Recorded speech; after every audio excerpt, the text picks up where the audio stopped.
नमस्कार साथियों, N study point पे आप सबका हार्दिक स्वागत है। हम आज की कक्षा में आर्टिकल 25 को पढ़ेंगे। धर्म की स्वतंत्रता का अधिकार, आर्टिकल 25 से 28। हमारा आर्टिकल 25 क्या कहता है? अंतःकरण की स्वतंत्रता। पहले हम इसको पढ़ लेते हैं, फिर मैं इसको आपको समझाऊंगी। आर्टिकल 25 क्या कहता है? हमारा अंतःकरण की स्वतंत्रता।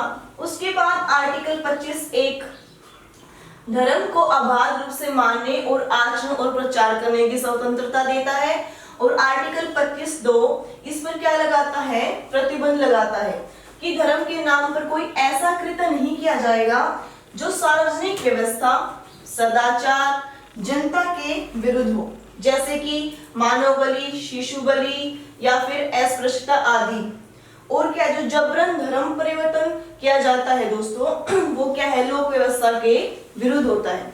अब हम इसको थोड़ा डिटेल में समझते हैं। हमने ये सिर्फ पढ़ा है। इसमें क्या है ना, मेनली 4 वर्ड आते हैं। कौन कौन से? एक आता है हमारा कंसाइंस, ठीक है। दूसरा आता है हमारा प्रोफेस। तीसरा वर्ड आता है हमारा प्रैक्टिस।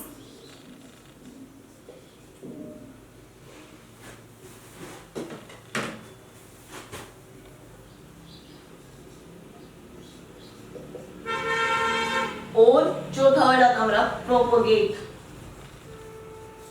ये 4 वर्ड होते हैं, ठीक है।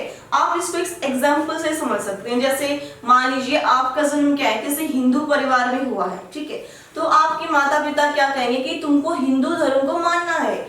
आप धर्म को मानते हैं नहीं मानते हैं, ये आपका क्या हो गया? अंतःकरण की स्वतंत्रता, कंसेंस हो गया, आपका कंसाइंस हो गया कि आप उस धर्म को मानते हैं या नहीं मानते हैं। फिर कैसे मानोगे आप? आपके माता पिता क्या बोलेंगे कि आपको क्या है? सुबह शाम उठना है, नहा धोकर क्या है? भगवान के सामने बैठना है, उसकी पूजा करनी है।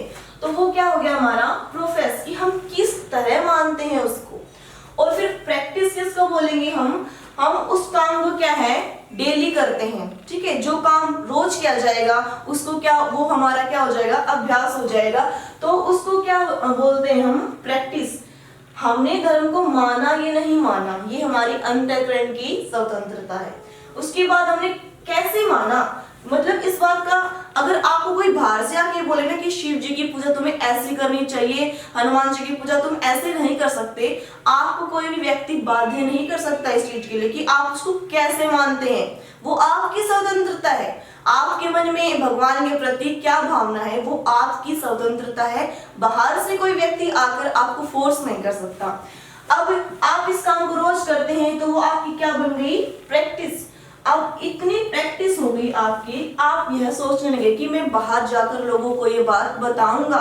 तो फिर आप क्या करते हैं? इसको प्रचार करते हैं, आप उसका प्रोपेगेट करते हैं। प्रोपोगेट करते हैं, इसका मतलब ये नहीं है कि आप किसी का धर्म कन्वर्ट कर रहे हैं, यानी कि कोई मुस्लिम है आपको हिंदू बना रहे हैं। प्रोपोगेट का मतलब क्या है? कन्वर्ट करना नहीं होता है, ठीक है। अब आपके मन में एक सवाल पैदा होगा कि मैम, अगर आपकी बातों से प्रभावित होकर किसी ने अपना धर्म बदल लिया तो इसमें आपका क्या दोष है? उसने धर्म को बदला, इसमें आपका क्या दोष है? इसके लिए क्या है, हमारी सरकार ने कुछ अधिनियम बनाए हैं। धर्मांतरण विरोध अधिनियम।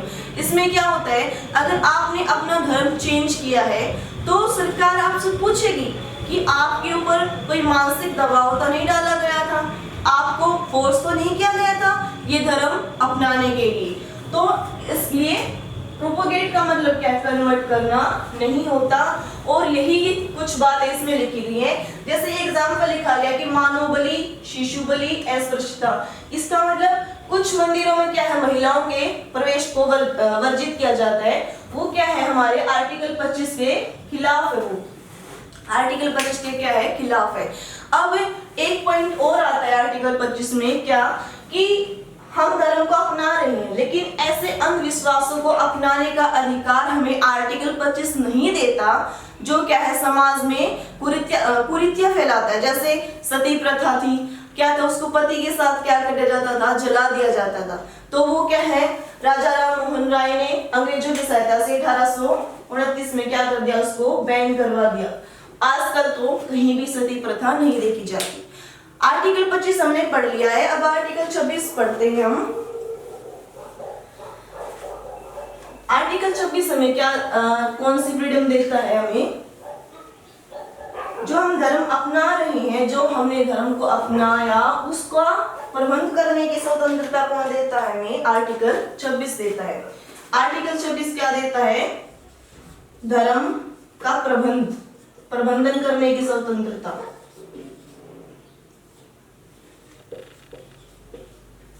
धर्म का प्रबंध करने की स्वतंत्रता कौन देता है हमें, आर्टिकल 25 और आर्टिकल 26। आर्टिकल 27 हमें किस चीज की फ्रीडम देता है, आपने कभी देखा होगा कि गांव में या फिर शहरों में चंदा मांगने आते हैं कि हम जागरण करवा रहे हैं, यहाँ पर ये होगा, यहाँ पर वो होगा, आप हमें क्या दे दीजिए, दान। तो क्या है, किसी भी धर्म के रख रखाव के लिए, किसी विशिष्ट धर्म के रख रखाव के लिए हम किसी को क्या है, कर देने के लिए बाध्य नहीं कर सकते। वो दान देता है नहीं देता है वो उसकी मर्जी है, वो उसके मन में भावना है भगवान के प्रति कि मुझे दान देना चाहिए या नहीं देना चाहिए, तो वो आर्टिकल 27 में आता है। हम उसको व्यक्ति को बाध्य नहीं कर सकते कि आपको तो कर देना ही पड़ेगा, ठीक है। और आर्टिकल 28 क्या कहता है हमारा, कुछ क्या है, कुछ धार्मिक संस्थाएं होती हैं जो धर्म के आधार पर शिक्षा देती हैं, उनके बारे में स्वतंत्रता प्रदान की गई है। इसमें कौन कौन सी स्वतंत्रता आती है, कुछ संस्थाएं ऐसी होती हैं जो क्या है, सरकार के द्वारा संचालित की जाती हैं, सरकार द्वारा संचालित की जाती हैं। वहां पर क्या है, धार्मिक शिक्षा निषेध है, वहां हम क्या नहीं दे सकते, धार्मिक शिक्षा नहीं दे सकते। धार्मिक शिक्षा वहां पर क्या हो जाएगी, हमारी निषेध हो जाएगी, ठीक है। अब आपके मन में ये सवाल आता होगा कि गुरुकुल में भी जो धार्मिक शिक्षा दी जाती है वो क्या है, एक ट्रस्ट द्वारा स्थापित होती हैं। किसके द्वारा, ट्रस्ट द्वारा स्थापित होती हैं, जिनका क्या धार्मिक शिक्षा देना अनिवार्य होता है। तो वहां पर क्या है, जो धार्मिक शिक्षा है वो क्या है, निषेध नहीं की जाती, चाहे उसको राज्य ही क्यों फंड ना कर रहा हो या फिर कोई ट्रस्ट फंड कर रहा हो, तो वहां पर जहां धार्मिक शिक्षा देना अनिवार्य है वहां उसको निषेध नहीं किया जाएगा।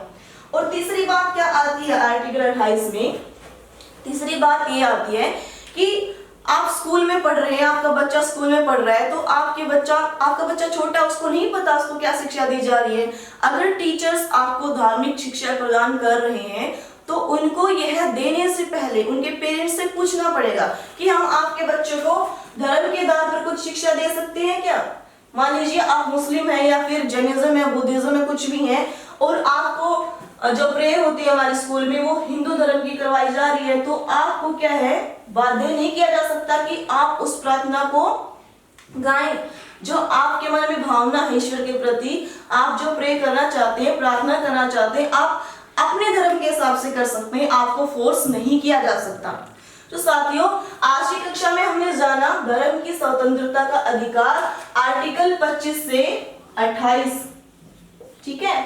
आशा करती हूँ आपको ये वीडियो पसंद आएगी। अगर पसंद आए तो लाइक, शेयर, कमेंट और सब्सक्राइब करना न भूलें। धन्यवाद साथियों।